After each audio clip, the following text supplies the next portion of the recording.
काशीनाथ, हमें खुशी हुई तुम्हारी बात हुई देख के कि आज के बाद तू हमरे गिरोह में काम करी हो। तुमको ये खुशी हुई जान के कि आज के बाद तू हमरे गिरोह में काम करी हो। ये मजदूर के हाथ हुए कातिया लोहा पिघला के आकार बदल देते हैं। ये ताकत खून पसीने से कमाई हुई रोटी की है। हमें कोई टोले के पड़क जरूरत नहीं है। कीड़े मकोड़े के मेरे गांव में रहेंगे से बेहतर है यहाँ मर्दों में रहो शेर की तरह। पिंजड़ा में आके शेर भी कुत्ता बन जाते। तू चाह तो तुम्हें कुत्ता बन के रही। तू कहो तो भोकी, तू कहो तो काटे। तो का हमारे साथ काम करियो तो नाम हुई तुहार, इनाम मिली, रुपया पैसा मिली। लोग तुमसे डरी हैं।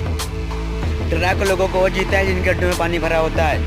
मत बनने का इतना शौक कातिया तो कुत्तों को सालने छोड़ दे कातिया। मैं सातों को एक साथ मारूंगा कातिया, एक साथ मारूंगा। ठीक है मौत तो सोचे पड़ी, बहुत ज्यादा बोले ला गए।